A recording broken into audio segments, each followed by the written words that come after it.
Everyone will hear you, just so you know. This will pick up every word. Or no. Oh, right. Okay. All right, the recording should have started. Thanks, everybody, and welcome to your October Hope Advisory Board meeting. I'm going to go ahead and share the screen to kick you off here. Give me just a sec.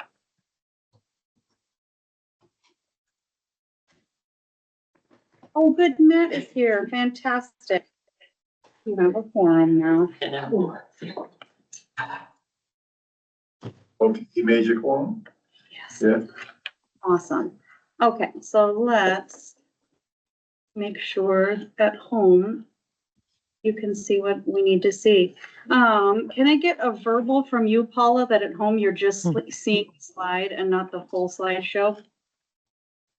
Yes, I can see the slide and not the whole slideshow. Can you hear me? And Paula, can you hear us in the room? Yes, I can hear you. If everybody attending virtually could please mute yourself, and you're also welcome to keep off your camera if you don't want to be recorded. Folks in the room, the owl picks up all sounds. So if you do want to talk, go ahead and make sure folks can hear you. And there will be a time for public comment right after the agenda is shared. Just a reminder of the agreements for the culture of the Hope Board to be inclusive and curious and kind and respectful and open-minded. These are some of the tenets of the Hope Board. And another reminder that this is really a joint effort with two of our cities and Community Services Consortium and the county. Okay, here's an overview of our agenda. We have some meeting business after the public comment. We'll have an update from the Coordinated Homeless Response Office, the CROW. Rebecca, thank you for being here. And then, oh my gosh, this is the wrong meeting agenda. This is the wrong meeting agenda, folks. I've got April 1. Yeah, well, I have it correct. I'm going to stop sharing. Was this because supposed to be a test, Julie? To see if we were paying attention? the text, boy. Okay, stop sharing. Where's my little stop sharing icon? Yeah, you know, have to do the pit count presentation. No pig count presentation again. Stop sharing. There we go. Okay, stop presenting. Thanks for your patience, everybody. I don't know why this is wrong, but it is wrong. So give me just a second. Okay,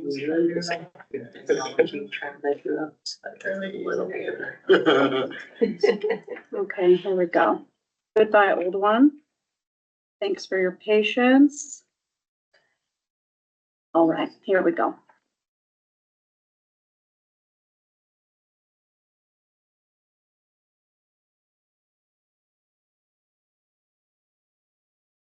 Okay, thanks everybody. Let's put this in slideshow mode.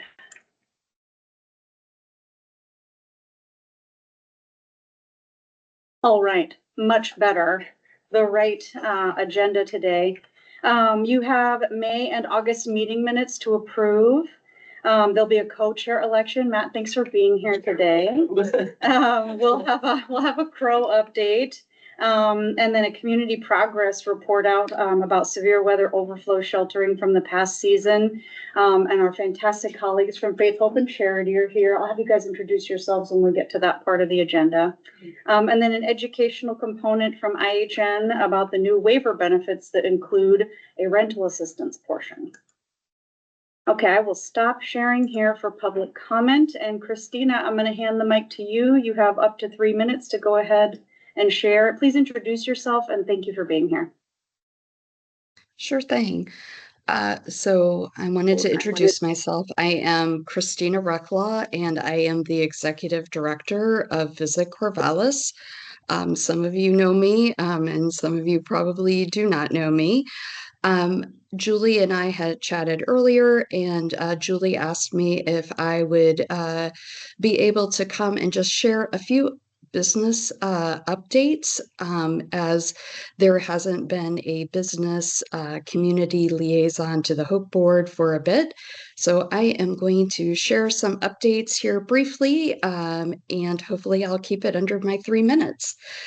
So the first update I just wanted to share is Visit Corvallis worked with several other partners, Christopher Ellis from the behavioral health specialist in older adult behavioral initiative, to put together a training course on trauma-informed communication and de-escalation strategies for business owners. So we also had a panel. Sean Collins from Unity Shelter was there, as well as Allison from the Drop-In Center, as well as the two people from CORE. Between the classes that we had done, we had about 63 different attendees come to that class.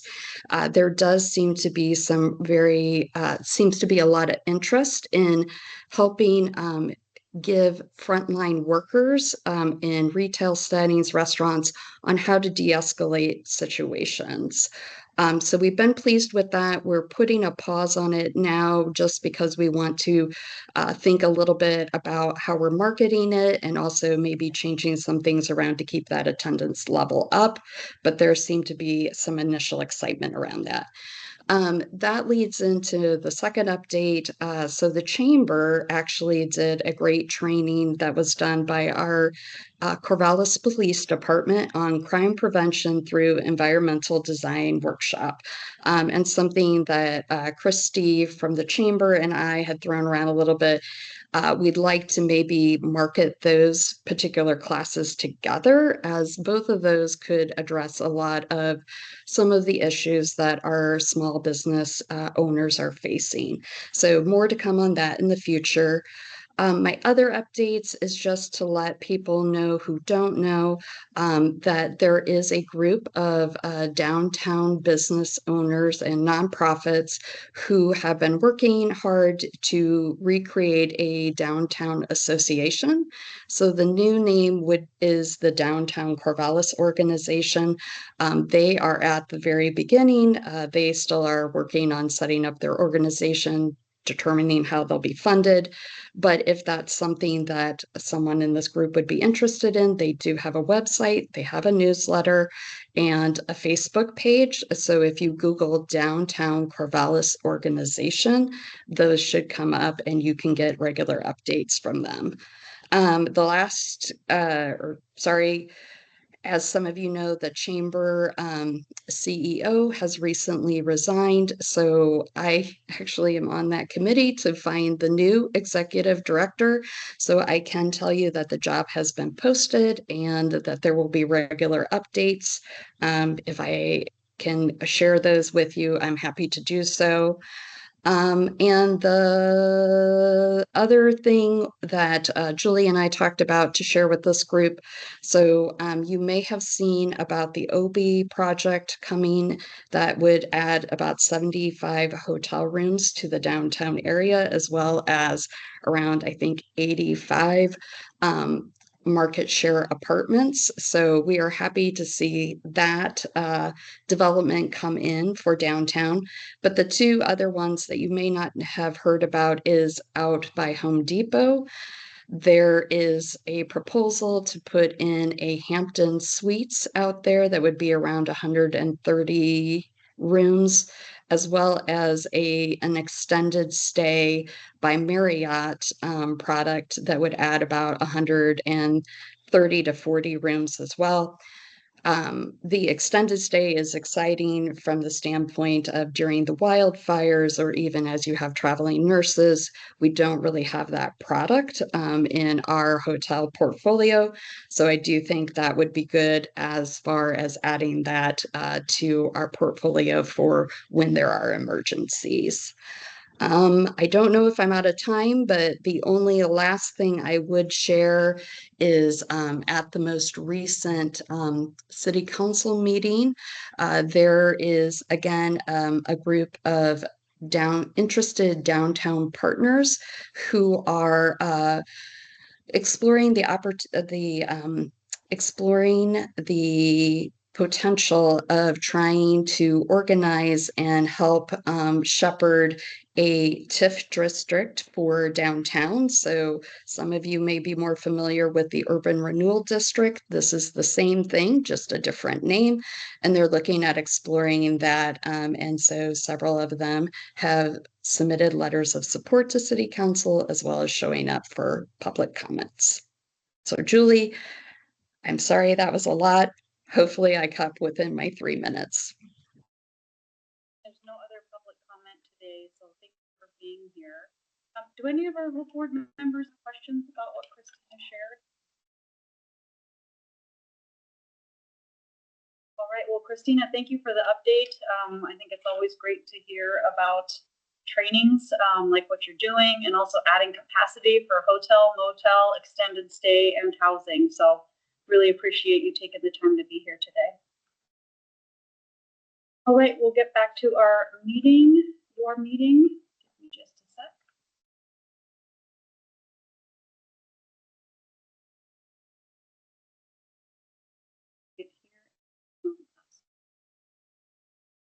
Okay, so roll call for the meeting minutes approval. It is my fault that your May meeting minutes did not get approved at the August meeting. I didn't take a motion, so that is my fault. Are there any edits to your May or August meeting minutes? I've sent them out to the full board. Okay, hearing none, we can take roll call and we can have in one motion the approval of both meeting minutes. But we need a motion from someone on the board. Nancy, thank you. Is there a second? Matt, I'll second. thank you. Matt beat you to it, but thank you for helping. We'll go ahead and do roll call. So I will call your name and say whether or not you are here, and if you vote yay or if you abstain to the meeting minutes approval. Counselor Andrade. Carol. I'm here. I approve the minutes. Okay. Alice. I'm here and I approve the minutes. Have to abstain because you weren't. I have to what? Abstain means you don't vote for them. Oh, abstain. Thank Okay. you. Brian Cotter. Cade. I'm here. I'm going to abstain.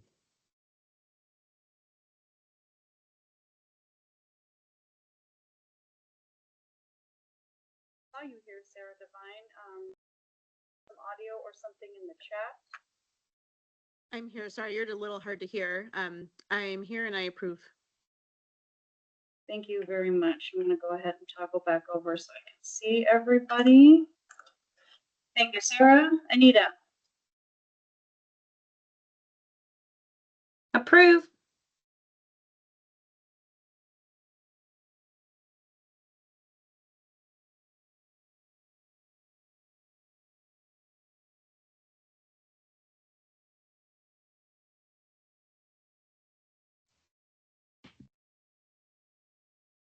Julie, I can see that you're talking, but I can't hear anything. If you're on me, I'm here and I approve. I'm sure everybody hopes that you can see me and not hear me talk. Can you hear me now? I can. It seems whenever somebody online talks, it takes a second for your microphone to kick back in for some reason. Thank you for the feedback and thanks for your vote, Joel. Ari. Here and approve.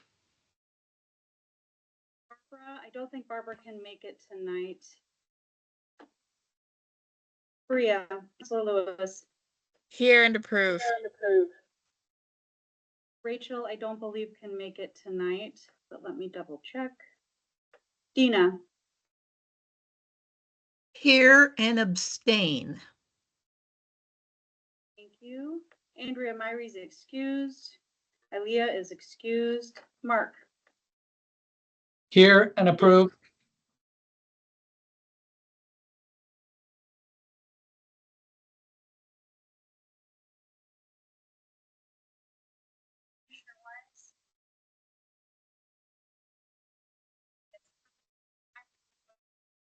Done. Great work. Next up is your co-chair election for Matt Easdale. Matt, would you mind introducing yourself and reiterating why you'd like to be a co-chair? Yeah, I'm Matt Easdale. I'm from Albany.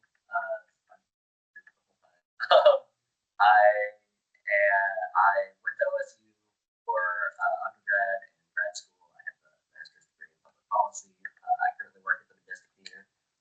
So if you're ever in there, you're probably talking to me. And yeah, I just have a really big passion for housing and policy, especially at the local level. So any way I can. All right. How's the sound now, Porter? I don't know if it's just on my end, but I can barely hear you guys. It's not just on his end. I can barely hear you too, Julie. I Can you vote try for again? that too. Can you hear me now? I can speak loud too. Yeah, you sound like really far away. Maybe talking a little louder would be helpful. I know, they're very good. All the time. Is this better? Much. Okay, cool. Sorry, because now I'm facing away from you guys, but okay, you guys will suffice. But yeah, I'm Matt Easdale, also hi Porter.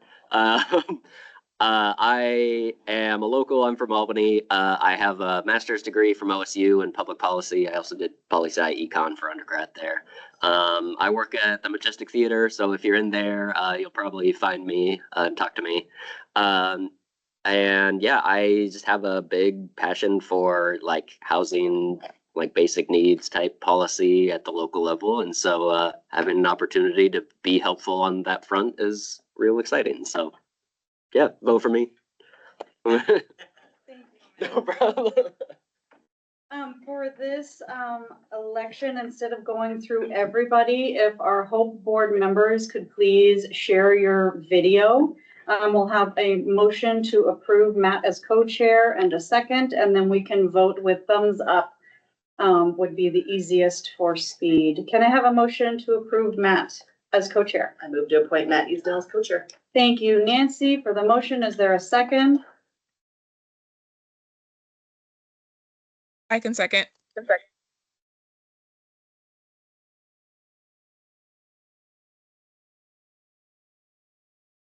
And we lost you. We lost can't hear you. Julie.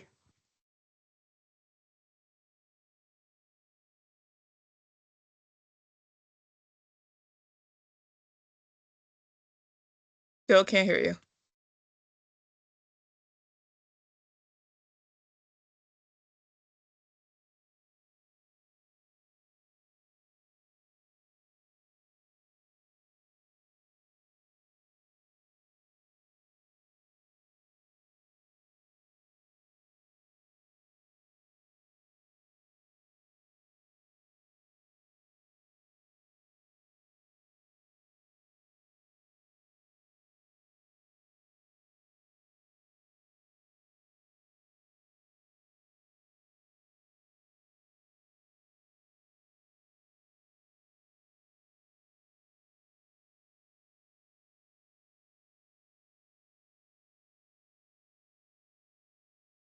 So can we make idle chit chat? Like we can congratulate Mark or congratulate the League of Oregon Cities for selecting Mark as one of the board. What's it? The board of directors of the Board of Directors for the League of Oregon Cities for their 100th anniversary. Yes. Yeah, that's pretty cool. Thank you. Local boy does well. Thank you, Carol. Well, thank you. It's your work, not ours. I didn't realize you were here for 10 years though. Wow. Pretty soon. Yeah. Honestly, I thought it was 20, longer. right? It was pretty cool when they listed some of the things that Corvallis is doing that other cities are trying to copy. I mean, we had two things. We had the stuff that you were doing, and then Joel was pushing this hub thing for, God, it must have been a year, 2 years. I don't know, forever. And to finally have it happen, I mean, there's that slight possibility that Corvallis might get on the cutting edge again. Very slight, but it would be nice. Yep. Okay, this is kind of boring, just sitting here. Not living up to your standards of excitement. Oh, Can there you- she is. Hi, Julie. We weren't talking about you at all. Talk away, Bria. But you can hear us now. That's the important part. Yes. We hear you, we don't see you. Thank you. Okay, our video should be back.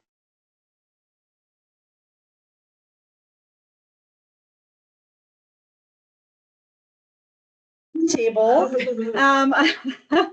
I will go in alphabetical order again. No, I'm not going to go in alphabetical order. I'm going to look at folks in the room who are board members to go ahead and vote, and then I'll look online if you can share your video. So Nancy, Matt, and Alice, do you vote yay? Yay, okay. Looking online, Hope board members, if you can please do a thumbs up. Approve Matt. 1, 2, 3, 4, 5, 6. Carol, can you voice your vote with a thumbs up or down? I thumbed it and said yes, sure. Did we lose it again? Thank you. Thank you. All right, Matt, welcome as co-chair. Happy times. Thank you. Okay, moving on with the rest of your agenda, and thanks everybody for your patience as we worked out the issues with sound.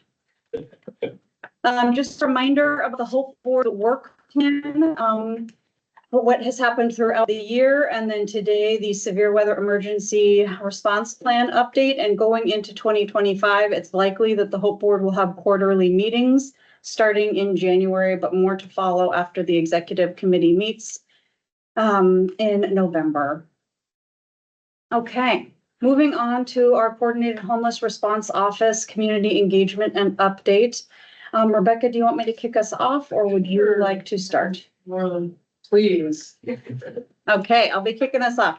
We're going to be talking about an update that we have shared with you before, and just saying how we're doing, how's the progress going, are you accomplishing what you said you would, are you using the funding, how we want to use it, and getting your feedback or questions.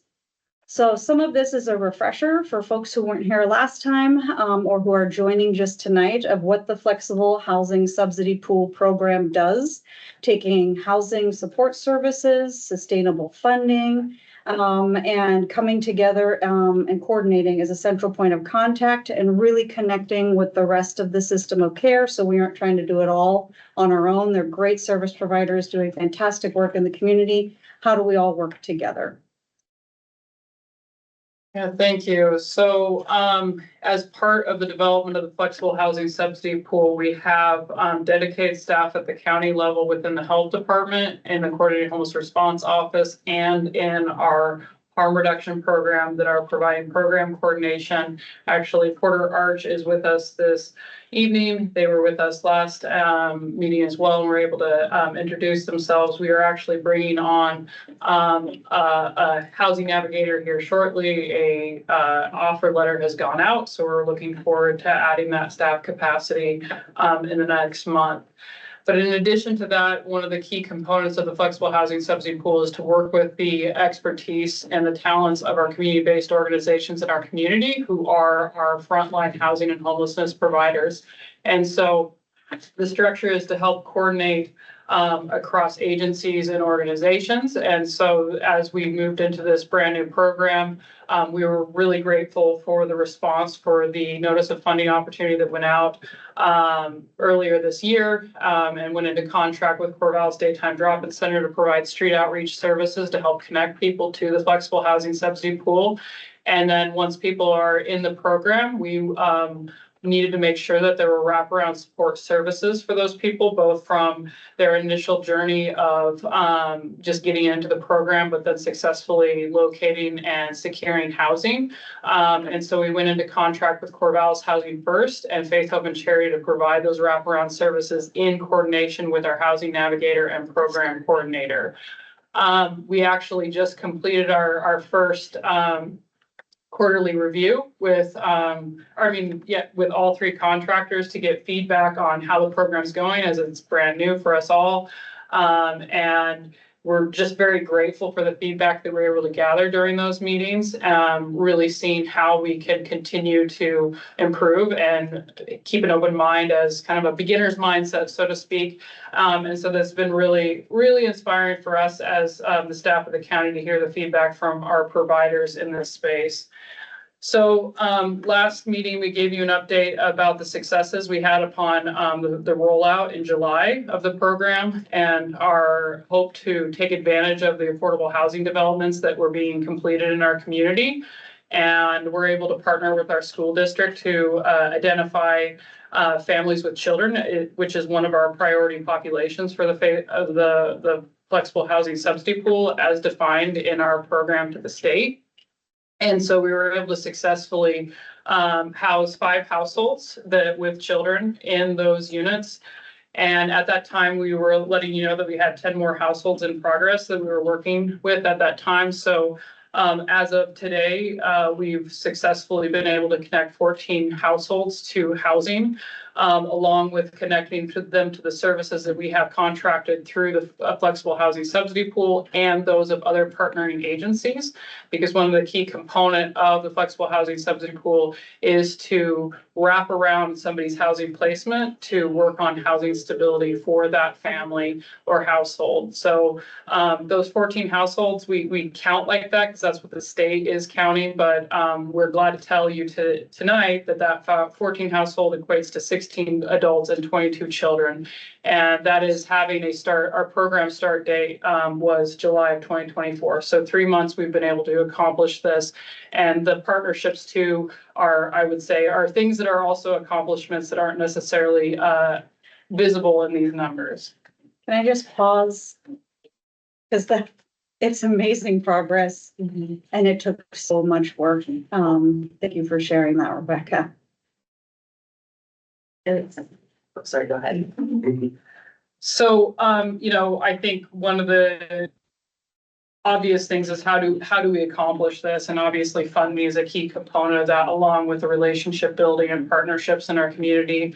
And so, in July, the state awarded communities funding to meet specific goals that they had assigned based on the demographics of those communities.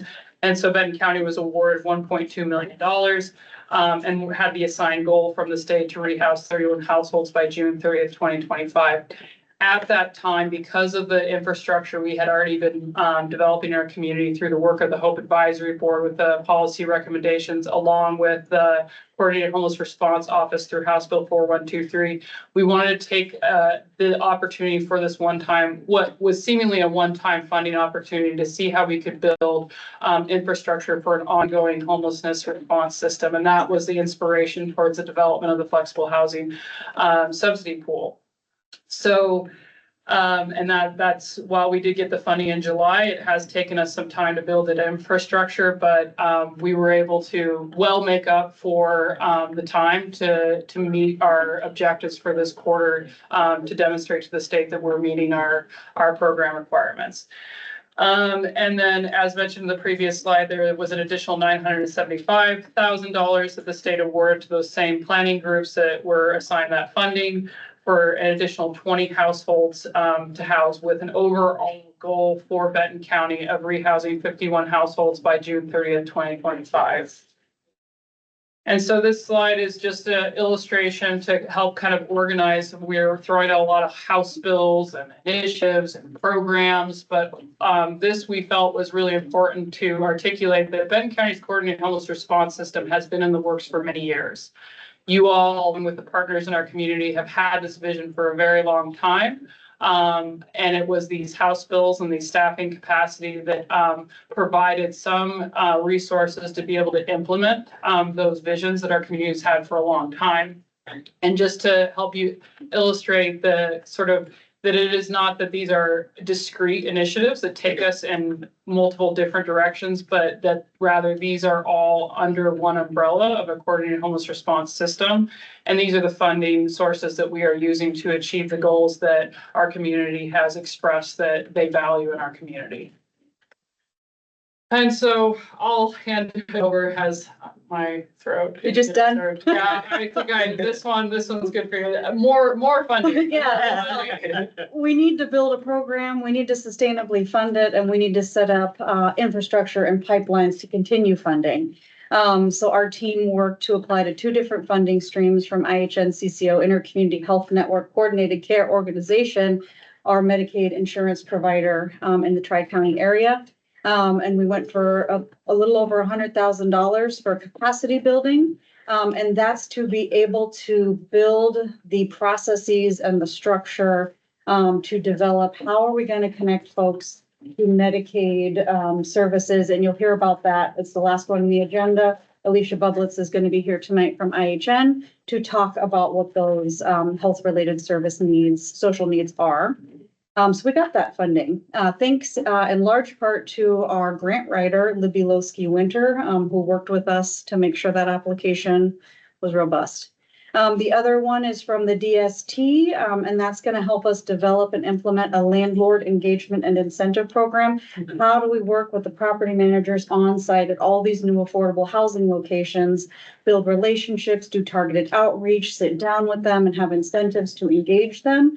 When we're asking them to take a leap of faith to work with us and house some folks who might be in housing for the first time in a long time. Okay, you want me to keep going or you want to jump back in? I just that flexible housing subsidy pool landlord engagement was a key component of that program, and we just really wanted to highlight how important that component of the program is, and that is really what we're hoping will make the flexible housing subsidy pool unique, and that it brings landlords and property managers to the table as part of our homeless response system. And we've had some preliminary discussions with some property managers. We've also been in the works of developing some educational components for housing navigators throughout our community to help educate the different perspectives in that. So I'm very excited about this one thing. And I will say that this was just wanted to express our gratitude to IHN CCO just throughout the process of them learning what we're trying to build here at the flexible housing subsidy pool in Benton County and how we might be able to inform Tri-County what we learned through this outreach and engagement process for our other organizations, even in other communities to benefit from too. So just really looking forward to that. Obviously, there's a lot of work associated with that. So we don't plan to keep it a secret. If something works, let's spread it. And that Rebecca just touched upon that second bullet point. We've already been doing outreach as much as our staff capacity allows to 2 more affordable housing locations, and it has yielded lease ups in 2 more affordable housing locations beyond the one that we established a relationship with in July and August. We have a website. Thank you, Sam Bailey, for putting in all the time and effort. So the FHSP has a website now. Yeah, Alice. Will those graphs be on the minutes? Yes, Okay. absolutely. All of these, my and only I will question. send the PowerPoints out to Okay. the whole board Thank you. and to our friends over here as well. And Mark, it sounds like when we had an audio problem that you already shared this update, but the folks in the room did not get to hear it. If you wouldn't mind jumping in. Sure. Thank you, Julie. So I was just recently appointed to the League of Oregon Cities Board of Directors. It's a 3-year term. So I'll be able to hopefully represent local issues here that we have in Corvallis, Benton County, with the League of Oregon Cities. So the League of Oregon Cities represents all 241 cities in the state. They do a bunch of different things, but one of the things is legislative lobbying. And I can just quickly, I'll share, they have 9, the league has 9 legislative priorities for the 2025-2026 legislative session. And 3 of them tie in with issues regarding behavioral health and homelessness. So one is seeking behavioral health enhancements. I'll just read the priority as written. The League of Oregon Cities will support legislation to expand access to behavioral health treatment beds and allow courts greater ability to direct persons unable to care for themselves into treatment through the civil commitment process. Second one is shelter funding and homeless response. The League of Oregon Cities will support a comprehensive homeless response package to fund the needs for homeless shelters, homeless response efforts statewide, and capital projects. And then lastly, and I don't have all the details on this yet, but ORS 195-530, that's the sleeping, resting language. LOC will advocate for some policy updates that allow cities to respond to the unique needs of their community's housed and unhoused members. As you can imagine, representing all 241 cities across the state, there are different perspectives depending on what city you come from. But I'm honored to be able to serve on the board here for the next 3 years and represent our local needs in Corvallis and Benton County. Thanks so much, Mark. Any questions from Hope board members about Mark's role? Okay, thanks, Mark. I'm going to go ahead and move on. Just a second, folks, while I cue this up. Okay. I've got a great update from Brigida Olson and Paul Vallata from the city of Corvallis. The state just approved funding for 50 new homes in Corvallis. There's going to be called Corvallis Spruce in North Corvallis. That just happened this month. Paul, I saw that you're here on the call. I didn't know if you wanted to add anything more to that. Nope, you got it. Okay, thank you. And more great updates from the city of Corvallis. Last time we provided an update also from Paul's group that the city had purchased a location on Van Buren that's going to add at least 7 transitional housing units, that the county intends to provide resources and supports on site. And they're moving forward with how to do renovations at that site. So that's great. And then with those extra 50 units at Spruce and Corvallis, there's now 450 units of affordable housing that are either leased up. 358 of the units are close to being fully leased up, with the rest in the pipeline working on financing and development. So thanks to the city of Corvallis for making that happen, because it's a huge part of why our flexible housing subsidy pool and our partners have been able to get people into affordable units, is because there are some. Okay, I'm gonna go ahead and stop sharing and see if there's any questions about the staff update that we just shared. Thanks for your patience as I go back and forth, folks in the room. Yeah, go ahead. I just wanted to throw out a huge thanks to all of the folks who have made it possible to get low-income housing into this area. Having done service provision and housing navigation before that was available, it's completely changed the landscape of being able to get people housed who otherwise just had insurmountable barriers. So thank you so much. It's made such a difference. The reporter is our team member at the Crow, doing the outreach work to these property management locations and helping to get folks into housing with our housing navigator and all of the people we are working with. Any other questions from Hope board members about what we just shared?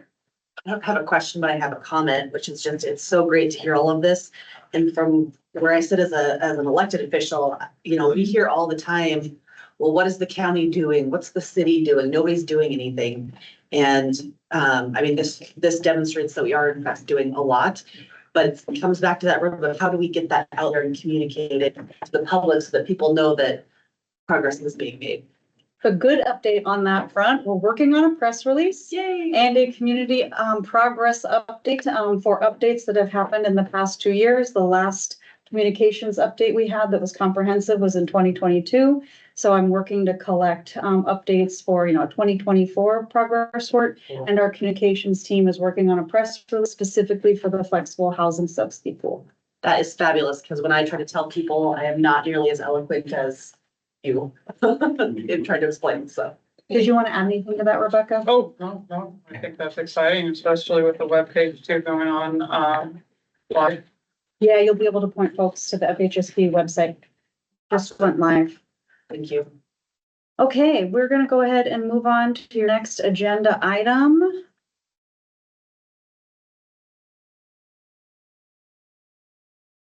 All right, we have a community progress update about severe weather overflow sheltering with wonderful guest speakers from Faith, Hope, and Charity. And I'll let you guys introduce yourselves because I don't want to speak for you. But April Holland, our Health Department Director, put together these slides based on the data from Faith, Hope, and Charity. She can't be here tonight because she's got a great opportunity working with IHN and OHA all day today. But she did all of the work for these slides. So I'll go ahead and let you all introduce yourself.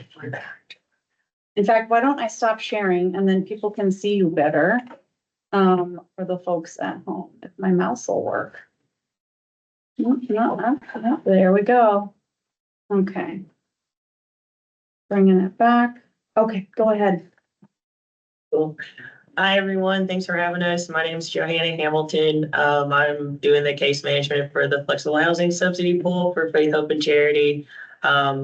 I also went to OSU and graduated from public policy and the Department of Public Policy. I got my PhD there, and then I'm from the South, but I studied agricultural economics before then. So, yeah. Me too. I'm very glad I see it. Hi, everybody. I'm Fred Edwards. I'm the Executive Director of Faith, Hope, and Charity. And I also, the security company, Night Vision. But yeah, I've been in the city and I've seen so many changes and I just thank all my partners here. And as far as the county seeing what we're doing, they'll see it, they'll see exactly what we're doing. And then they'll feel it because everybody, the police department, the captain will tell you, things may be getting a little easier or, it's not as difficult. But we are making a difference and we just got to keep the spirit. But again, I'm Fred Edwards and I turn it over to Sheila Thompson. Hi, I'm Sheila Thompson. I'm the coordinator for Faith, Hope, and Charity, and we are so happy to be working with Benton County and providing the inclement weather sheltering. Wonderful. A blessing for the community. Sorry, give me I'll go ahead and share the wonderful data that was collected by Faith, Hope, and Charity. Okay. Let me go ahead and advance the slide. So the contract that the county has with FHC is for emergency hotel-based and congregate sheltering for folks who don't have access to the current sheltering system. When we say congregate, that's really the partnership with First Christian Church in Corvallis, so that we've got a lot of folks in one room. That might work really well for some folks. A hotel might work really well for others. So having both of those options.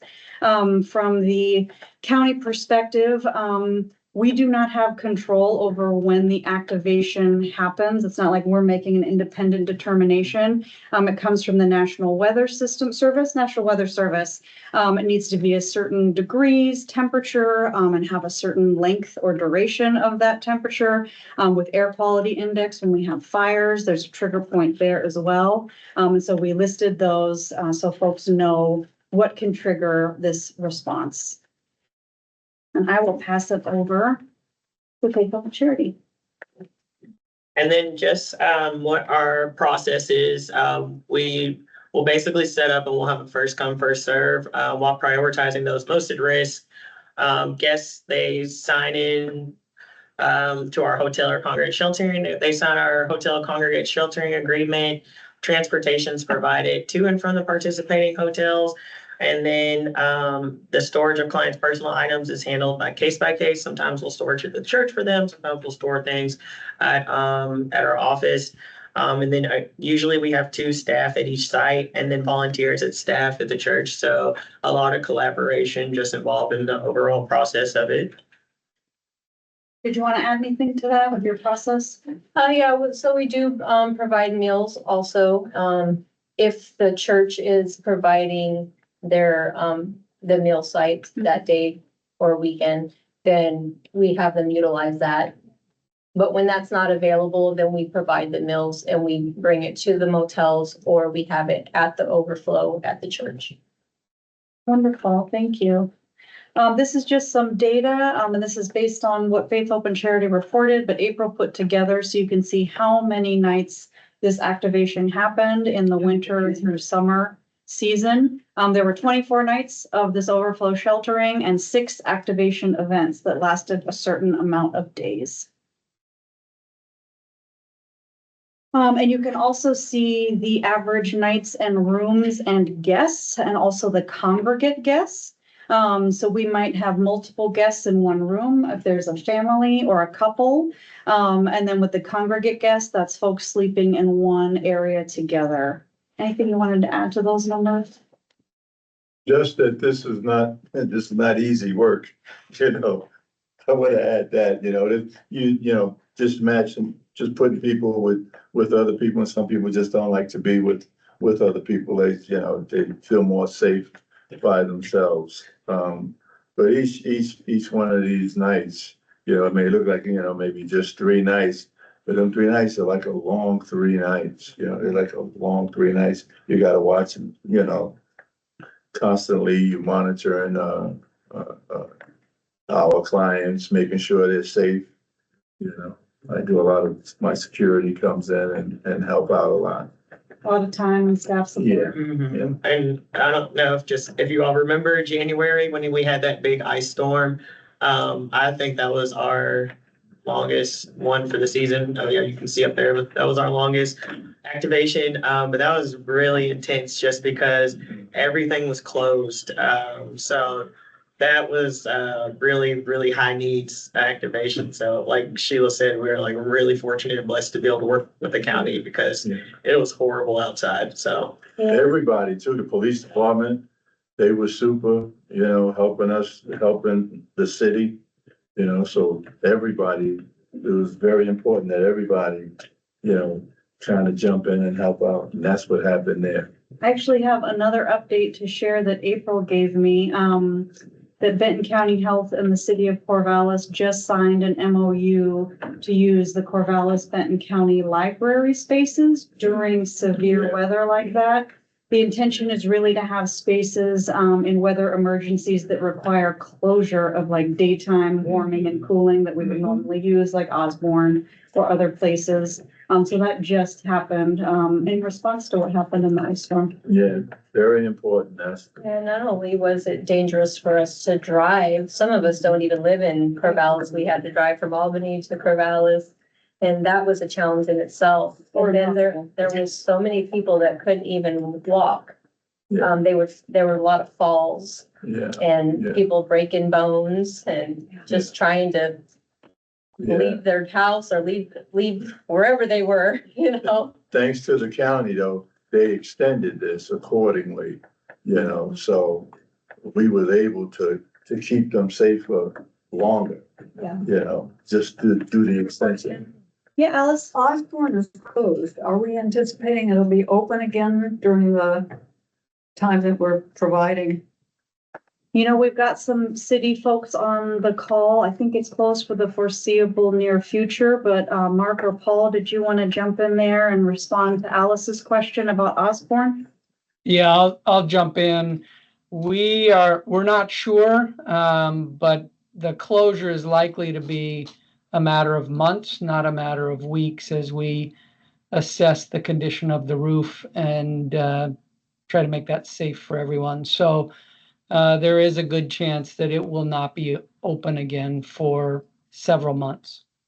And that's also why this MOU with the public libraries is so important. If there is a severe activation like the ice storm, we have an alternative if other public spaces are closed. Did you want to add anything else, Mark? Just one other, we will be working on getting some regular communication out to the community in general as far as the status of Osborne as we go through the evaluation process. So whether it's weekly or every other week, as we learn new stuff, as we start to identify how long the closure might be, the extent of the issue, we will be pushing that information out.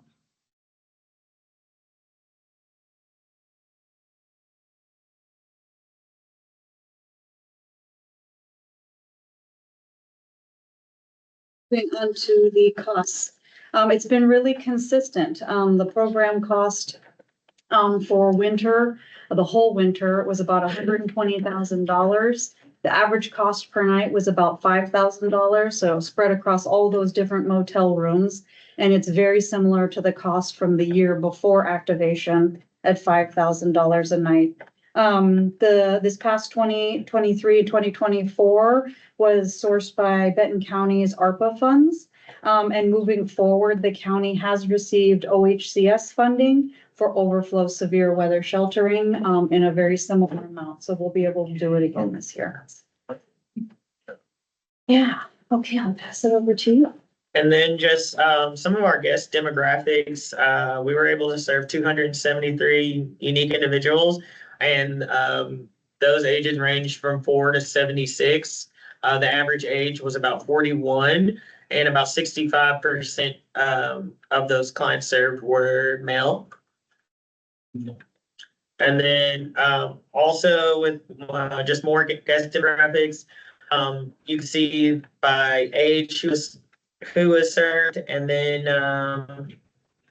okay, yeah, we'll just say average guest was 41. Mm-hmm.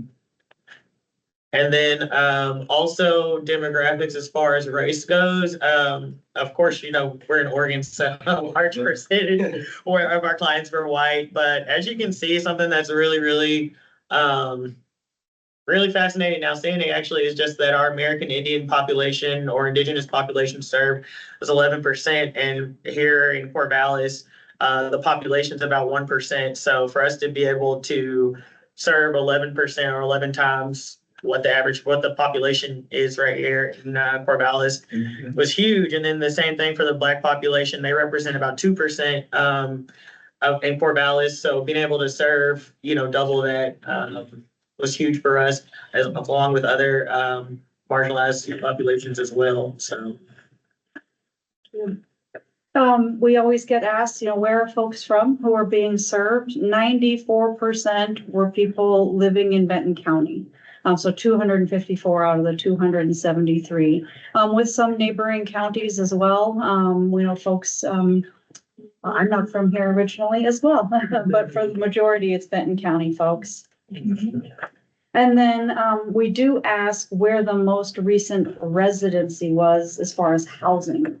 So where were you last housed? And the current housing status from tents, vehicles, hospitals, staying with friends. And in Corvallis or very close by in Lynn County, or another state or somewhere else in Oregon. Again, we have over 2/3 of folks right here in Corvallis, and their living conditions are listed as well. Yes, and these are folks that are not in the shelters.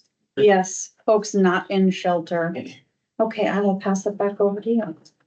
And then just basically the information we collected, the intake from self-reporting, we were able to see that 42% of clients self-reported being medically fragile. And then of that percentage, 56% guess ages 50 through 64, and 75% of that population were guess ages 65 plus. So 3 out of 4 of our 65 plus age group are medically fragile. So again, shout out to the county for affording us the opportunity to be able to provide housing for them and sheltering for them temporary. I'm gonna do this one. You also collected great data, self-reported about folks with mental wellness struggles, substance use struggles. And so you can see 64% with mental health and 44% with substance use. And then 40% with comorbid issues, meaning mental health and substance use going on. It's almost half of the folks you are helping. But this is a great percentage to share. I hate that it's a percentage because we're talking about real people. 61% of the people you helped were connected to some kind of service, treatment, help, whether it was mental health or substance use. Thank you for that.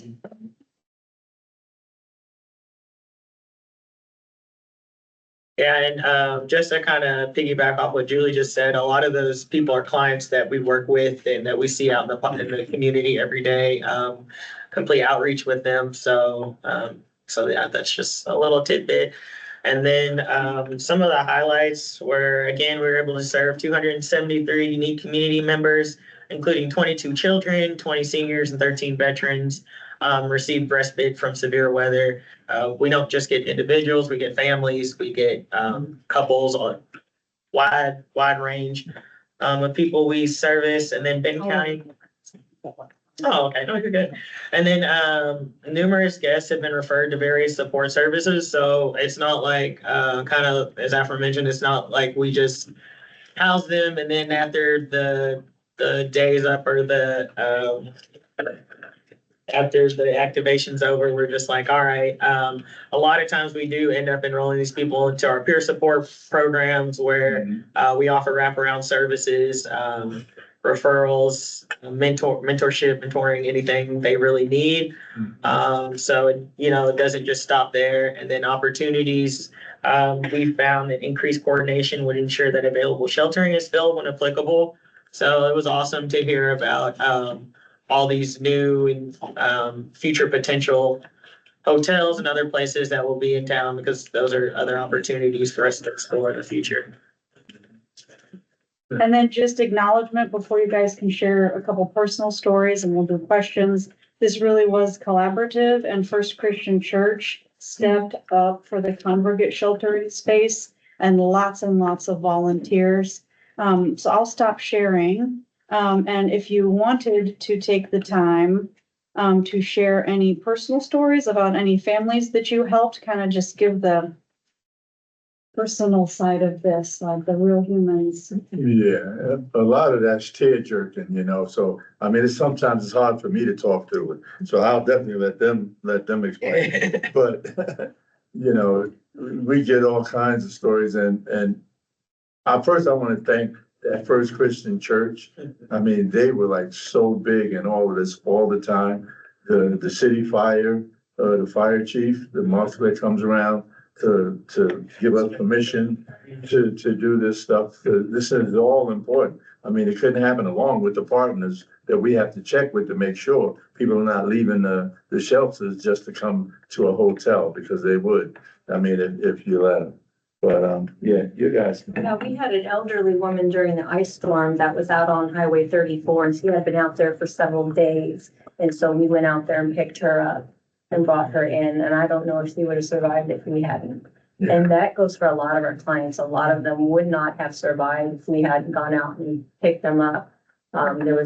Some of them are just stranded in parks and all kinds of stuff. And then after the ice storm, after it started melting, everything was flooded. Right. And then we were out, getting people from the flooded areas, and it was a mess. Yeah, it was.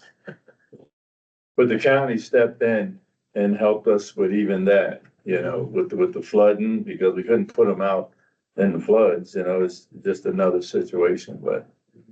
And I know like of another family that was able, the dad was able to get work because his kids and his family were able to, have shelter while he went out and tried to find a job. So that's just like, even just that short term, sheltering has afforded the opportunity for people to, seek employment or get their car fixed. Maybe they haven't been able to do that because they need to leave their car overnight or something and they sleep in their car, So, yeah, it's just really just a tremendous opportunity for people who are unhoused here in Fort Dallas. Thank you. Good. I'm gonna take some questions from other board members. I'll start in the room. Matt or Alice, do you have any questions? I'm coming back. Okay. I'm trying to think of like shorter questions because I've got like 1,000. Do you want a minute and we'll do all? Yeah, give me a sec. Try to narrow them down a bit. Add that we also picked up people who were housed. Their power had went out. They didn't have heat. They didn't have electricity. And so we even picked up people who were housed because it was still dangerous for them. Yeah. Questions from our whole board members who are attending virtually?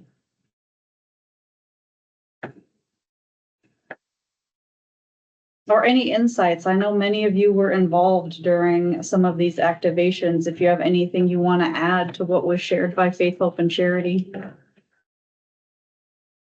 If I may, Julie? Yeah, I don't have a question, but just a thank you both to Faith, Hope, and Charity and Benton County in standing this system up, for the work you've done. You know, for many years, the city council, you know, every fall has kind of wrung their hands and what's happening. So really appreciate you stepping into this space and really taking this on, developing it, and the work you're doing. So thank you very much. Thanks, Mark. Yeah. Dan, I'm so sorry. I'm so sorry. I was wondering if there was a relation. There sure is. Would you like to make the connection for Yeah, Mark? so Denny's Dale is my father. So, I thought so. so if you know him, we're very similar. So yeah. Hey, Julie? I have a Yeah, question. Carol. Um, Okay, go ahead. Is it okay if Carol goes first there? Go ahead, Carol. Okay, thank you.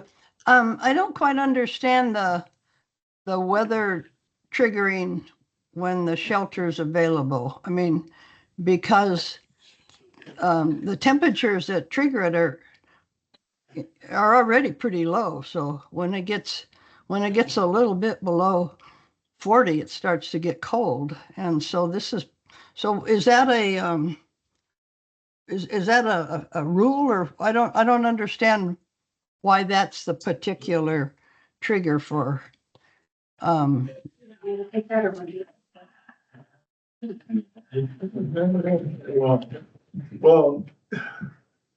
I don't know how to put it. Each county pretty much, you know, have their own degree that they decide to start at. You know, we start at 30 according to the county, which is decent. You know, up in what's that, Malometh County, I think they start at 25. But is this something the county decides? Yeah, I can chime in there, Carol. It's okay. Yeah. Yeah, well, the first determinations were based off of what Egan Warming Center does down in Eugene, based on how much it cost per night per person for activation. And based on the amount of funding we got from ARPA, and again, the follow-up funding from OHCS, this is a really limited resource. And every degree that it goes up limits how many nights it can happen and activate. So this is the determination the county has made based on what places like Egan are doing and how much funding we have and how many people need to be served. It's not perfect, but it's where we are right now. Okay. So in theory, if there were a whole revenue stream, then that temperature would be adjusted. In theory, but also, as Fred said, the activations are taxing on the people doing the work out there. So we have to respect how much our community partners like First Christian, Faith, Hope, and Charity can do. Yeah, I so get that all was- that. What I was trying to get was, it's basically an arbitrary number that's based on staffing, you know, that you just don't have enough people and there's not enough money. But then the actual temperature is just arbitrary. It could be 30 or 35 or 25 or 40. And I was trying to understand that part. Now I get it. It's money and people. Yeah, arbitrary based on those two things that are. That makes sense. I'm not criticizing. I'm just trying to understand it. Thank you, Carol. Sheila wanted to add to that. I don't think they heard. Yeah, I was just saying also is the hotels, they still have to run a business. They can't, take up all all of the, weeks of, housing, for our program, because I'm still running a business and, checking in people who are not in need of emergency services. Right. We do have good news from Unity Shelter, though. There is funding for motel sheltering year round for people who really need motel sheltering. So Unity is providing the same service outside of activations for highly vulnerable people, seniors, families. So our flexible housing subsidy pool staff worked really closely with Unity when we knew we had a family about to get into a unit. They had just been evicted. And they needed a place to stay for a week with 4 small children. That motel sheltering with Unity really filled that gap outside of an emergency weather activation. Also, if there's other events happening in town, it's really hard to reserve those hotel rooms for Football our weekends. activations. Yeah, football weekends, forget about it. Thankfully, they're not usually during high school. Or if they are, nobody's going to research. Right. I'm not sitting out there. But we don't just activate in cold weather, we activate in warm weather too, and also hazardous air quality. Mhm. Yeah, Matt, where have you thought about your question? Yeah, like, I guess what would be like the next steps, and not necessarily like expanding, but like trying to cover more bases, and what are the barriers for those things that you're experiencing? Well, some of the barriers are availability of hotel rooms.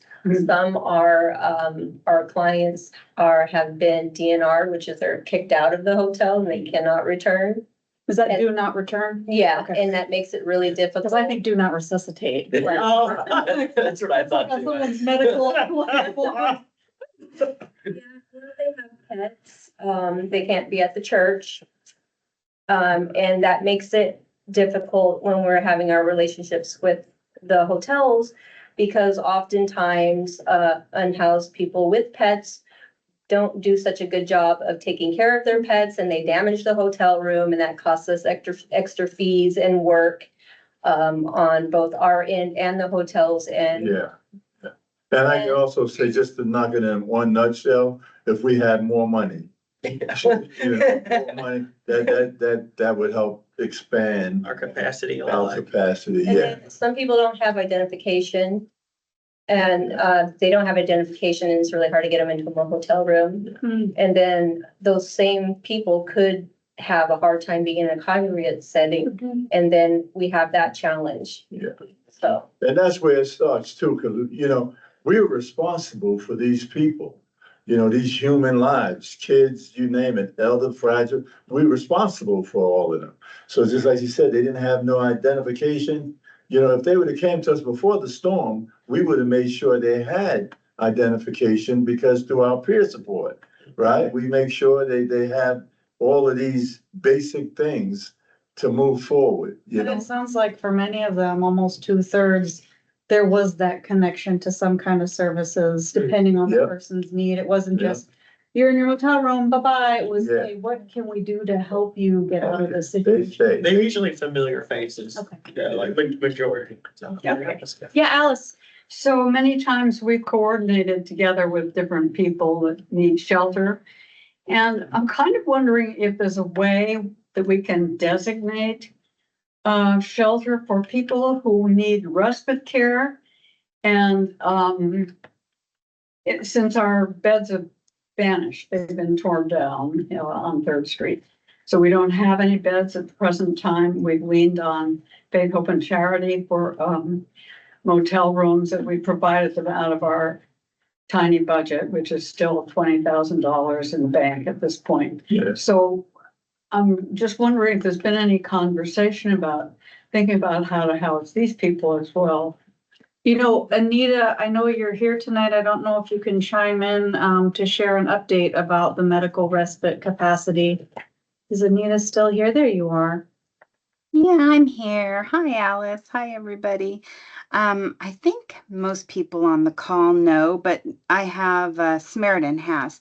5 new medical respite beds in Albany. And those beds are not just Lynn County beds. They're meant for Samaritan Health patients anywhere in the Tri-County region. So that's meant to offset the loss of the 3 beds with Corvallis Housing First. So that's great, good news. And they're almost all full because like Faith, Hope, and Charity and everyone else You're has, always the answer to my prayers. you know, like everyone has shared, we can never have enough, but we are steadily growing on all fronts. So yeah. Yeah. Thanks, Anita. Thanks for being here and having a response to Alice's question. Alice, did you have anything more to ask about that or? No, that, you know, Anita had shared with me that we had 5 respite beds in Albany and we have the 3 at COI. And that's very helpful because we did have a referral from Faith, Hope, and Charity to our board executive director, and she was able to get that information that there were beds in Albany. Good. So it's always like connecting with each other that makes these things happen. Yeah, The only way they do happen. that's real big. 2 thumbs up for that one. Yeah, that's very important. I wanted to mention, We only have a As couple far minutes as- left there, just so you know. okay, yeah, I wanted to mention about the hotels, because like I mentioned, we are responsible for them. But sometimes when we send the respites, you know, to the hotel's like, Fred, you know, we're not doctors here, you know, so, you know, they, Showering. and we have to kind of understand. That's all I wanted to say. And so the more beds, and thank you so much, Anita, you know, for. Yes, thank for you, all that you're Anita. doing. But yeah, just so we can be mindful of when you do, you know, the hotels, they're really not designed, you know. Another challenge, like when I speak about challenges, is there's a lot of our clients that use substances, and we have to make sure they're not using them in the church and in the motel rooms, and that can be quite challenging. Yeah, it's a lot. Making sure they're following the guidelines, you know, the people, the staff we have. And just having trauma-informed volunteers is challenging.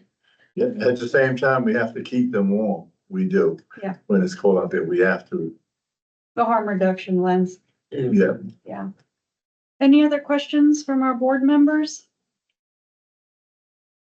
Well, thank you, Sheila, Fred, Johanna. I'm so glad you were able to come here tonight and share this. This is their data. This is their program. We're happy to support it and collaborate and work with you. But thank you so much for having us. Thank you.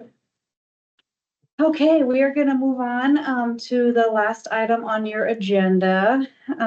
This is our educational component.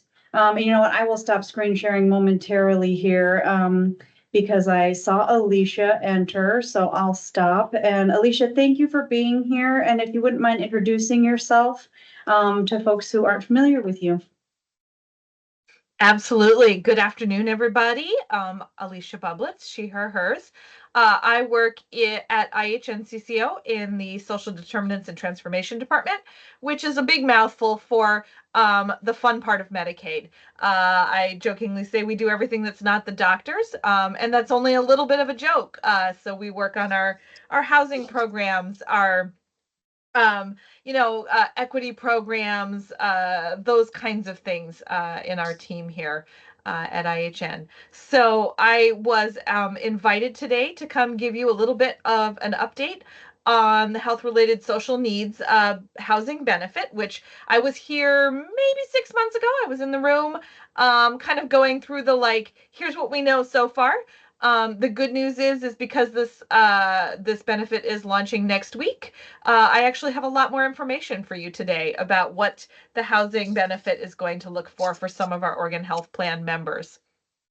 And I sort of jokingly say that, but we literally got the final guidance for our climate benefit that went live in March on February 27th at like 11 p.m. So having a week and a half of leeway or lead time with the good information, we're calling this a win this time around. So I'm going to go ahead and share my screen here. I have some very wordy slides for you, but I'm going to kind of walk through it all, and then I'm going to try and be really quick so we have plenty of time for questions, because I am sure you will have many. So let me get this up and running. Again, this is our health-related social needs benefit. And I do actually have a couple little background slides in here because I want to make sure that we're all on the same page. I know that this is something that I talk about all the time, and then I realize that not everybody else is living, breathing, sleeping, and losing sleep over this benefit. So as part of Oregon's 1115 Medicaid waiver, which is the way in which the state of Oregon gets to kind of take the federal laws and say, yes, but this is what we're actually going to do with it, and administer Medicaid in a way that works for the state. As part of that waiver process, Oregon got a few things, many of which are really, really good things.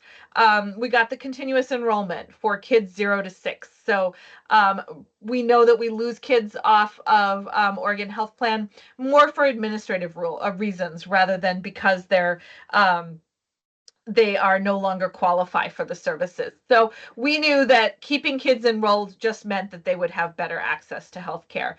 We weren't able to get continuous enrollment through 18, but we did get 2-year enrollment instead of having to renew every year for individuals 6 and up for all of our other members. There are some other things in there, but also part of that waiver process was these health-related social needs for our transition populations. And how Oregon is defining health-related social needs for this demonstration are climate devices intended to increase health or mitigate the health effects of climate change, housing supports, and nutrition supports. A little bit of a timeline, our climate benefit did go live in March 2024. It included air conditioners, heaters, portable power supplies that are backup supplies rather than actually intended to run like a medical device permanently, but it is a backup supply for people who are at risk of losing power regularly. Small refrigeration units, and there's 5 of them, and I'm drawing a blank on the last one. But air conditioners, heaters, portable power supplies, refrigerators. Those are the sort of what climate devices look like. The small refrigerators are for refrigerated medications and so forth. Our November 1st deadline, this is the big one. This is our housing supports for members at risk of homelessness. And we're going to talk a little bit more about what that looks like and what that means at risk of homelessness. And then early in 2025, we are going to see our nutrition services go live. And this is going to include more work around medically tailored meals, some food delivery, things like that. But that is, again, housing is the big one. It's the one we've all been preparing for. And so I keep kind of thinking, all right, I'll think about nutrition in December. At this point, we have to get housing up and running. And as we go through this, you'll see why it's a beast and it's a wonderful benefit. We're very excited about it. My sort of last background slide is a quick reminder to everyone that health-related social needs really is a 2-tier eligibility benefit. The good part about this, rather than some of the other ways in which IHN has invested and supported people with rental assistance and things like that, is that this is a benefit. If you qualify for it, it is no different than breaking an arm and going to the doctor to get that bone set. You qualify for it and you get it in the same way. What this 2-tier eligibility means is that it is for a very tight population. It is not for all of our members who are, it's not for all of our IHN members, unfortunately. At this point, we are required for them to fit in one of these transition populations, which is populations who are recently eligible for dual enrollment with Medicare, Medicaid, homeless or at risk of homelessness, which is going to be where people who are getting the housing benefit are falling in, recently released from mental health facility, recently released from an incarceration, and involvement in child welfare. So the at risk of homelessness is where we are really focused on today. And then once someone fits into one of those transition populations, they also have to have a verifiable medical need for the service. Some of these things are very clear and make very clear sense. Air filtration devices, that's the other climate one. Got it. Air filtration devices for people who have asthma makes perfect sense. Those are medical needs that really, it's a direct line from the device or the benefit to the medical need. However, the medical need does include some much broader things. It is really expansive for children under 6. And children under 6 and those who are pregnant. It has a lot of space around severe behavioral health issues and so forth. So some of them, again, are very specific and some are much broader. I did take the 2 slides I had out that just were solid text of all the qualifying medical conditions, because y'all don't need to know that. That's our job on this end. So, okay, that's our background information. We have determined that someone is eligible for the house for an HRSN benefit, and now we're going to get into the meat of the fun stuff. So, when you suspect that someone is eligible for a for the housing benefit, these are the 3 criteria. Household income, which is that transition population we just talked about, at risk of homelessness, which at this point is the HUD definition of 30% AMI in the region, and I have a slide for that. The clinical condition that we just talked about, and a living situation that meets the requirements. And so we'll go into that in a moment as well. The housing services, we talk a lot about the rent payment, but there are other parts of that housing benefit that are going to really go hand in hand with it, including utility payments, some storage unit and so forth payments, and these home changes or home remediation services. When there is a medical need to do work to a home or a living situation, we will be able to utilize funds as people qualify for that. So our qualifying income here, again, this is based on the HUD guidelines for 30% for at risk of homelessness, which is 30% area median income. HUD does not have a Lynn or Benton County one, however, so we are looking at Albany and Corvallis. They just define that through the major population centers. So that's why it's spelled out that way. So meeting that that income qualification is going to be the first step of this.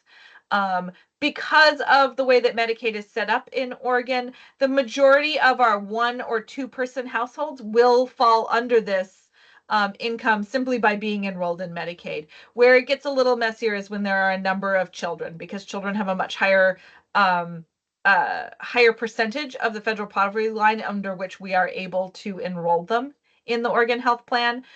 So a household with children may or may not meet the income requirements, and that is all something that we will have to verify as part of the housing benefit process. This is the discussion around a living situation. So this benefit, as it's being rolled out right now, is intended to prevent people from losing existing housing.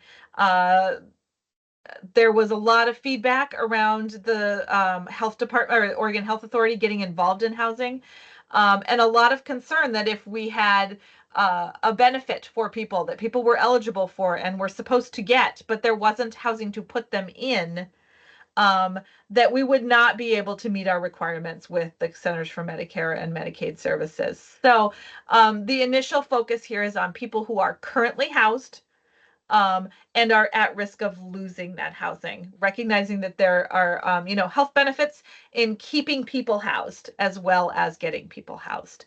So the living situation does require that you have housing, that you need that support to stay housed, and that there is some type of written rental agreement that we can put on file for this. This is all coming from the Oregon Health Authority. This is not IHN's requirements. For utility payments or storage unit fees, you have to be qualified for the rental assistance to get those. So we can't do people's utility payments if they don't meet the eligibility requirements for rental assistance, which would be, at risk of losing housing. But as most of you know, those things are not discrete, that putting money towards rent means not paying your electricity bill, or putting money towards your electricity bill means you don't have your your rent for that month.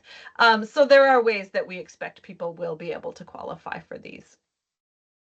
The housing changes, these are pretty involved. So this is, again, having to meet in that transition population because there is not the absolute requirement for the area median income requirement.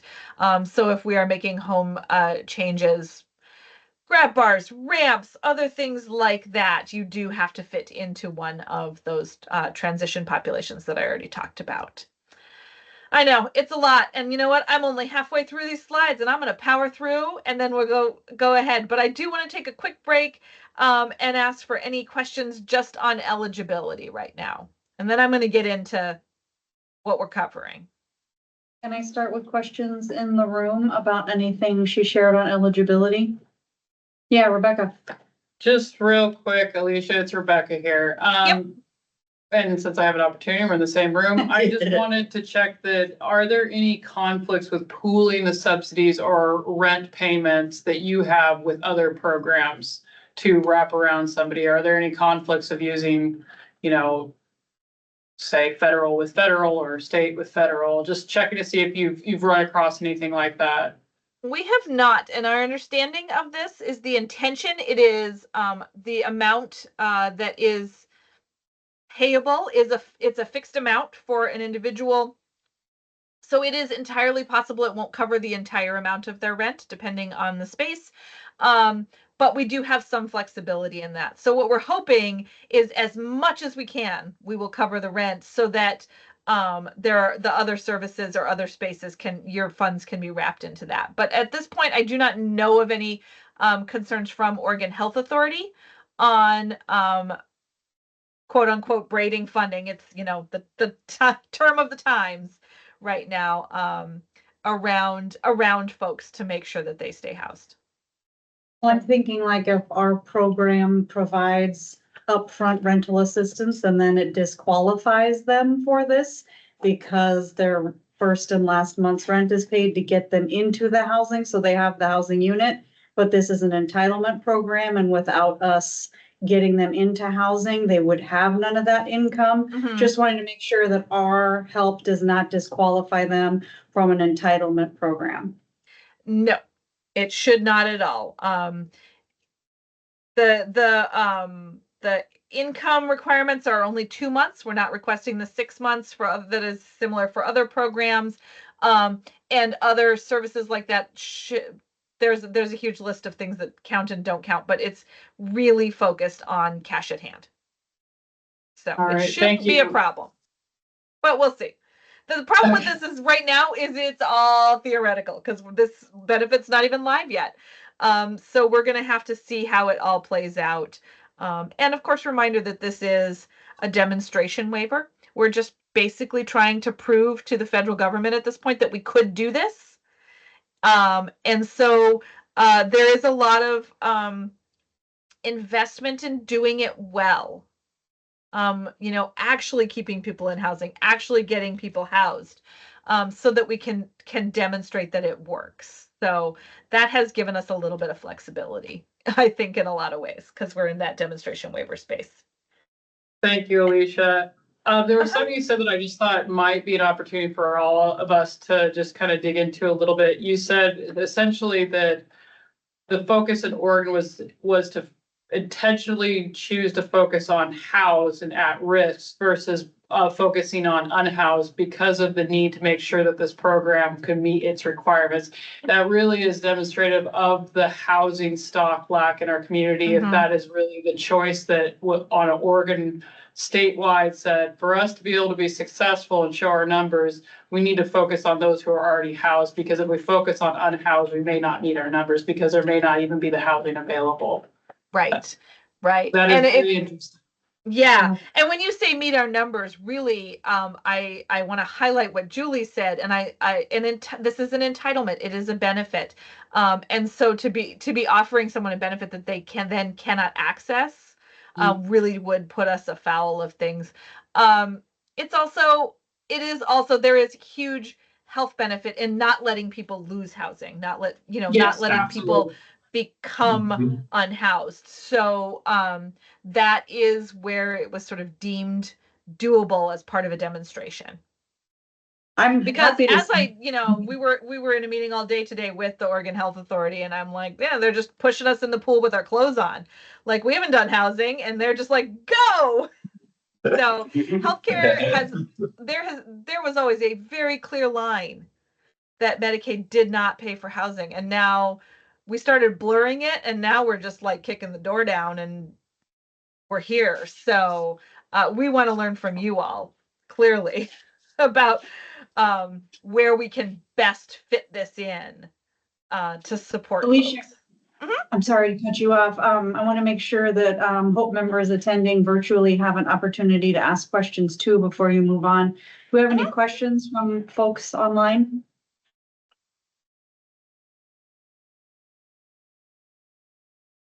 I am not seeing any, so. I had a question though. Yeah, go ahead.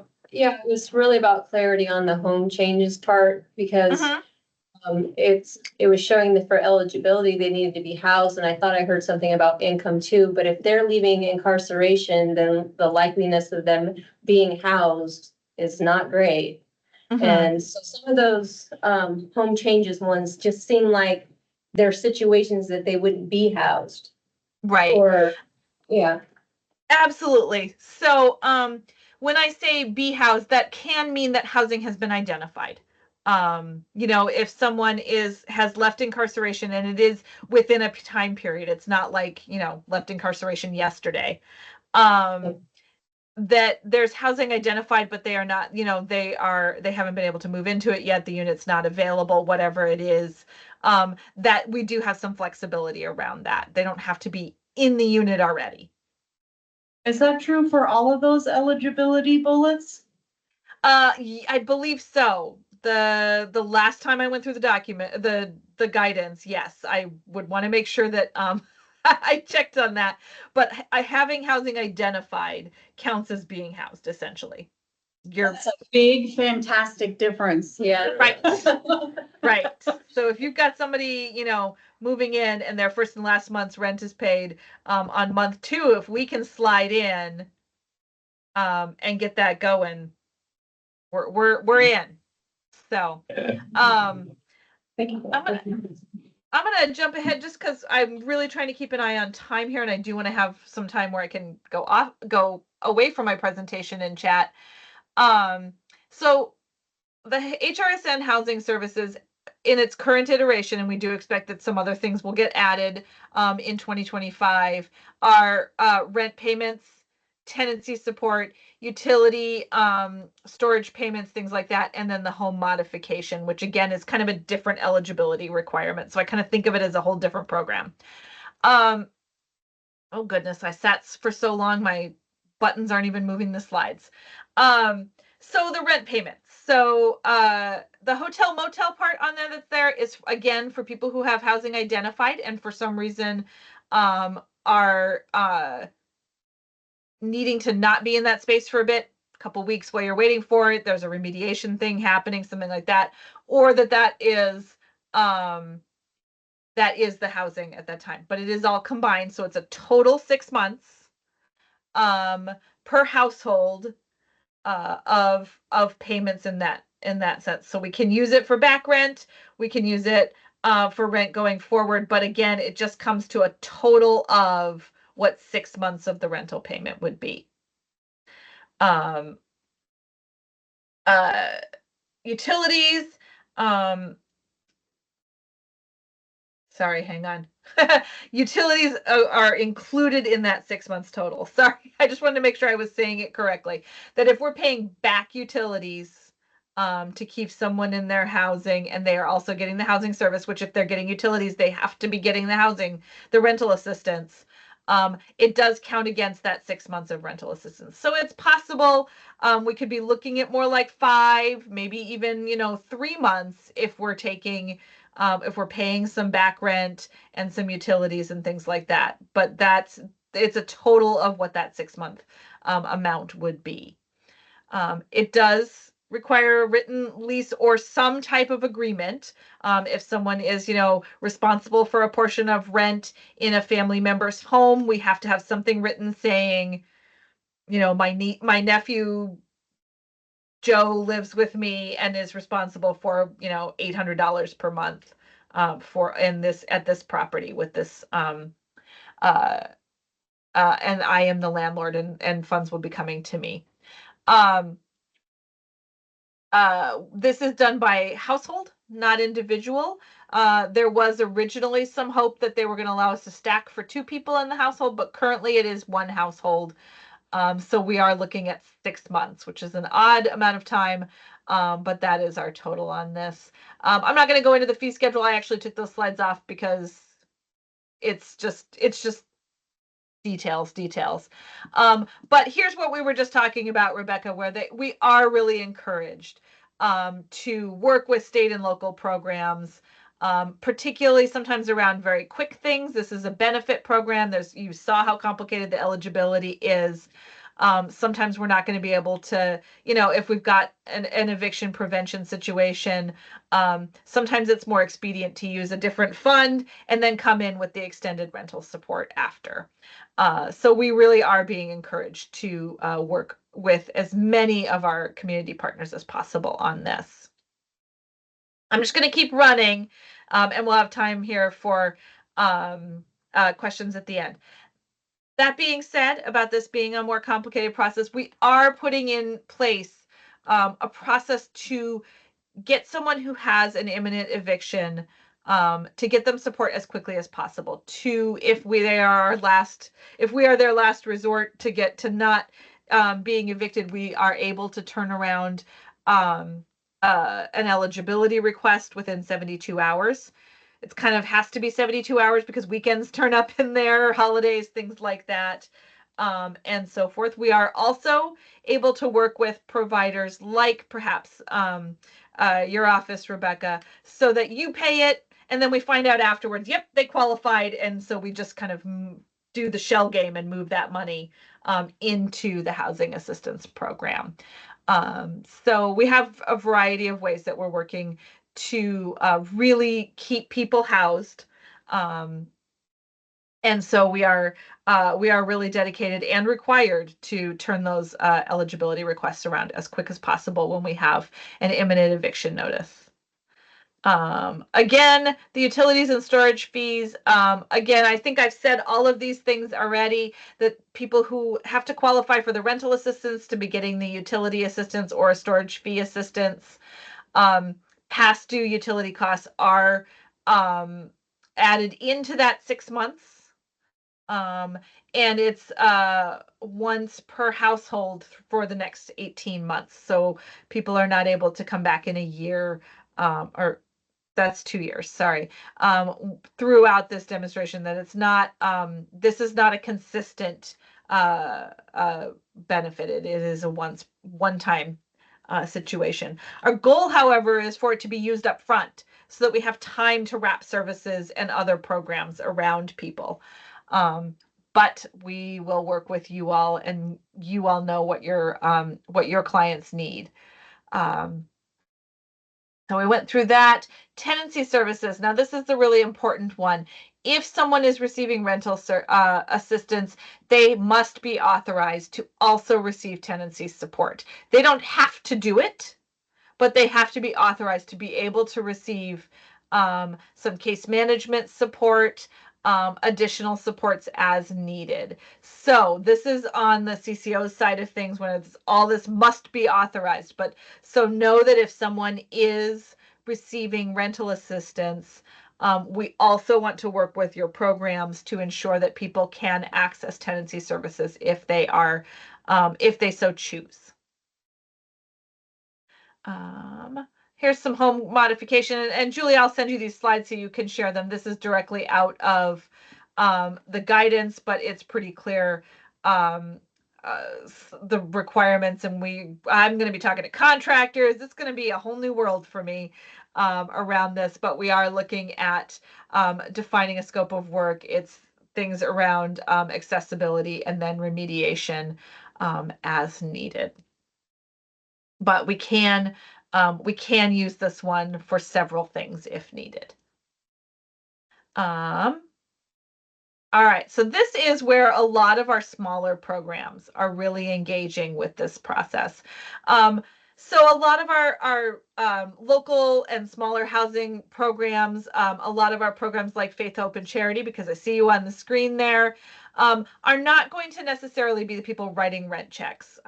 Healthcare is not fast. We don't cut checks quickly.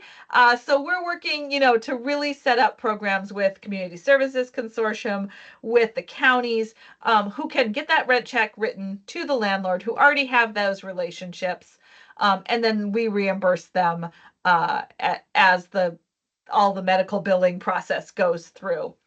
What we're absolutely counting on our smaller organizations to do is to be a part of knowing who needs services, knowing what types of eligibility is required, and engaging with those people to access these services.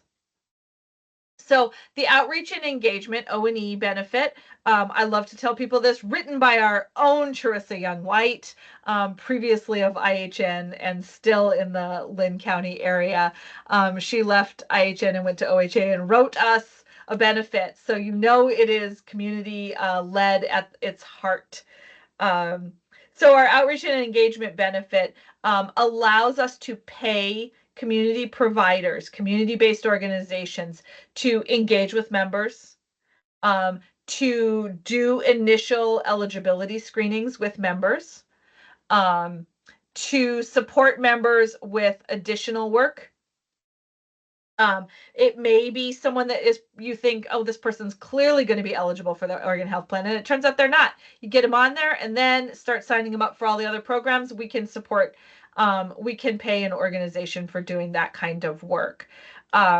So this is a little bit case management, a little bit of just the community engagement that you all are already doing, but it is a way that we are more sustainably able to pay for those services. So in addition to screening people for the housing benefit, you can work with people to, do their paperwork to stay enrolled in Oregon Health Plan, get WIC, SNAP, TANF, get a hold of a Social Security card or a new ID, things like that. And then additional work that you all are already doing, connecting members where needs need to be met, and support their accessing services, whether they be medical, behavioral health, etc.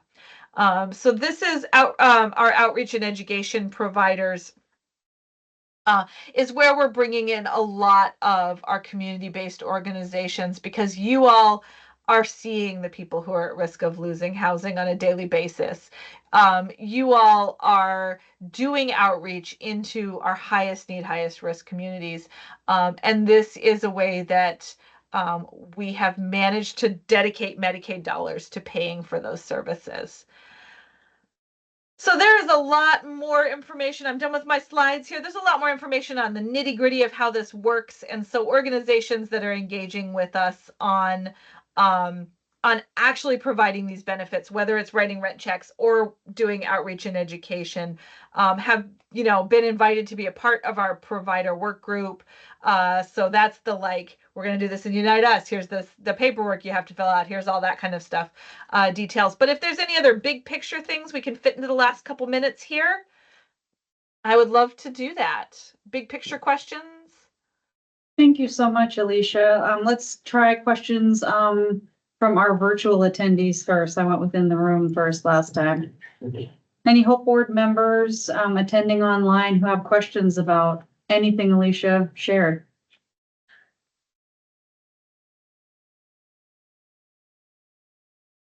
Carol, are you sharing your screen to ask a question?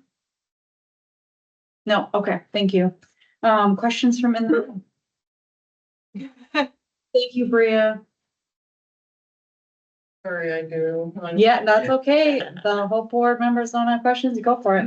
The outreach engagement, is that on a reimbursement, like based on a per service payment to the provider? Or is that you are a provider, you're getting a certain, I guess I just was curious how that structure of payment works for those services.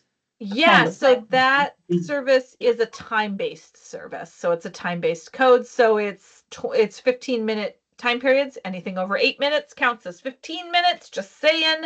So it is based on the amount of time spent, not the services provided. However, there is, some slight documentation that needs to happen. So we kind of know what you're working on.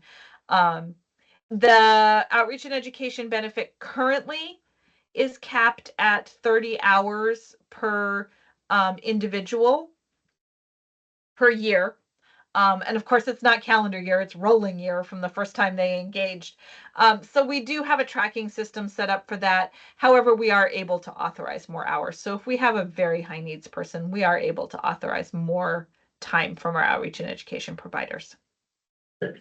And so if there's that initial, before you even know somebody's eligible for the service, is that an eligible cost that can be documented? Like it took me 30 minutes. Okay, so I can still. If you sit down and go through Yeah. the full screening, which can take anywhere from 15 to 45 minutes, that is billable as long as the individual is presumed eligible. They're standing in your office saying, I'm about to lose my housing. Presumed eligible, let's do it. Verifying their OHP enrollment is billable time, things like that. The only thing I can't officially pay for you for is to sign someone up for Oregon Health Plan, because there are other places for that, and it's a conflict of interest. But we can help. Helping someone maintain their enrollment is a billable service. Can I ask a follow-up question, Alicia? This is Julie. What about dual billing for the same person from different providers? So let's say somebody finds the person, says, you're presumptively eligible, I'm gonna sit down with you for 45 minutes, but to actually make sure you get into your housing and you receive this and we keep this and you're talking to the landlord, I'm gonna do a warm handoff over here to Faith, Hope, and Charity, and we're doing double billing for the same person for kind of the same task. Is there any exclusion there? No, and since everything comes through IHN, there will be a somewhat live. It will be an ongoing tracking. We're utilizing Unite Us to manage the majority of this internally and with our external partners. So you will be able to see that someone has utilized, say, 11 hours of their time. Again, 30 hours is the limit. It's a soft stop. We can work with more, but there was a lot of concern about putting time and effort in around some of this work and then finding out that they used their 30 hours last week and you're just out of luck. So we really are trying to be flexible on that.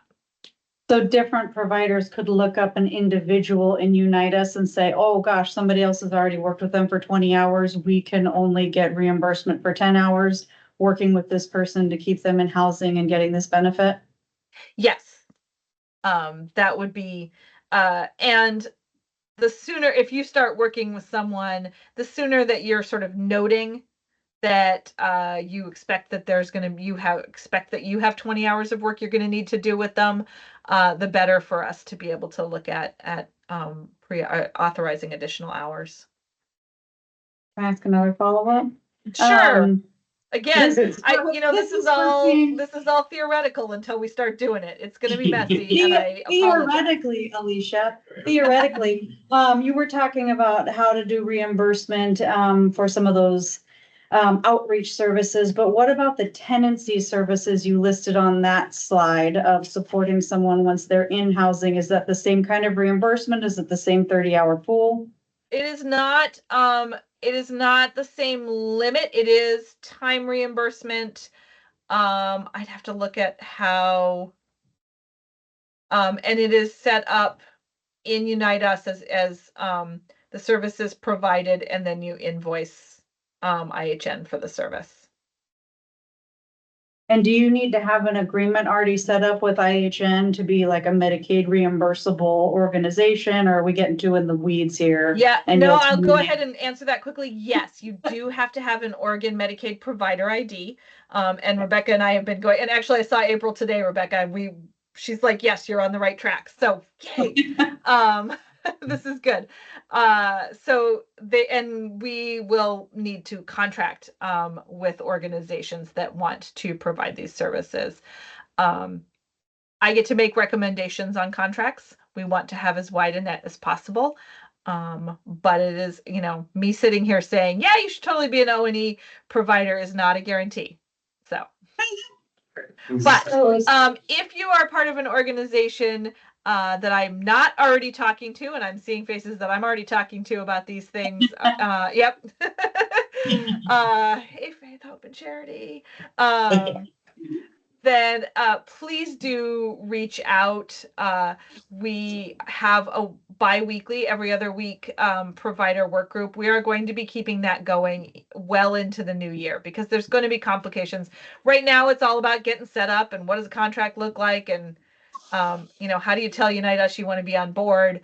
And then it's going to get into when we get into these squidgy kind of things that you're asking about, Julie, and this will be a great space for us to bring in questions, do follow up, learn from each other, etc. I have one more that's, I think, still high level enough. You had listed motel, hotel, up to 3 to 6 months. Would that scenario be, you've got someone we know where they're moving into, but they can't actually move in for 2 months, and we want to make sure they don't fall into homelessness. So we can pay for that motel for 2 months to make sure that they can still be at a place to move in 2 months from now to the place we are going to be leasing up? Or is it just someone's getting discharged from the ER and we're going to pay for their motel for 6 months? And that is the documentation agreement, quote unquote, lease up, is that they have a hotel room for the next 6 months. It is not the second, it is the first, is my understanding. Okay, thank you. Somebody over here had a question. Yeah, I was just, is it upon contracting that you get a Medicaid number? No, oh, go ahead. Well, I was just gonna say, so we just found some emails that we hadn't seen, like Greg gets like 1 million emails. And I know you said the same thing in one of your emails. You were like, I get 1 million emails. So I was gonna say, I'm gonna email you tonight. My name's Johanna, but a lot of times my email comes up as June. But yeah, we're gonna email you tonight because I saw all the stuff where it's like the Unite Us and what we need to do, but we just need to play a little catch up because we missed the last meeting, but we are signed up to do the October 31st meeting or whatever for Unite Us and everything. So we are doing sort of a phased rollout of this with our community providers, knowing that it's going to be messy to start with. So you're really not behind is what I'm trying to say here. We are starting on November 1st with, community services consortium, places where that can write rent checks that are already, in the system and ready to go. And then we're just going to be phasing other groups in as they're ready. So you do apply for a national provider identifier number and an Oregon Medicaid provider ID before we contract. But let me tell you, I have spent the last 3 weeks walking people through that paperwork, so we'll just get it done. Alicia, one thing that might be helpful in those smaller provider groups is to have like an example person situation of like somebody shows up, they're just getting out of incarceration, they've got a place they know they want to stay, they have, a chronic condition like this, they have these needs, just kind of walking through some scenarios to help us all teach each other, like who's eligible, what kind of questions do we go through, what's the logic train to determine eligibility for a person. I think that would be helpful later on. Yeah, so one of the things we've been asking both Unite Us and OHA for is a practice person, because there's not a fake person there's not a fake Medicaid member, which, I probably shouldn't even say those words out loud because Now I'm gonna, the FBI is gonna come knocking on my door or something. But we need a practice person so that I can get into the system and walk you through. This is what it looks like when you're looking at someone's eligibility and so forth. What I will say for the eligibility requirement, it is very prescribed. We have it built into Unite Us. You ask this question, you answer that. Next one. And Unite Us will be doing a lot of both group and individual trainings on how to walk someone through all that. Thank you, Alicia. I We used are up all your almost time. right at I'm so 6 o'clock. sorry. No, you're perfect. You were the last one on the agenda. We're Okay, gonna end perfectly in time. Thank you, everybody. For having me. And Health is housing. Right? Housing is health. Health is Right? housing. And transportation and nutrition and all the things. So again, thank you all for having me, and thank you all of you and your programs for your patience with us as we figure this out. We know that you are the housing experts. And we want to partner with you all. And we appreciate your patience with the stupid regulations that we have to do. Which you all know plenty about. So thanks, Alicia. Thanks, Alicia. all right. Have a great night, everybody. Thank you very much. We'll go ahead and conclude your Hope Board meeting for October. Take care, everybody. Yeah.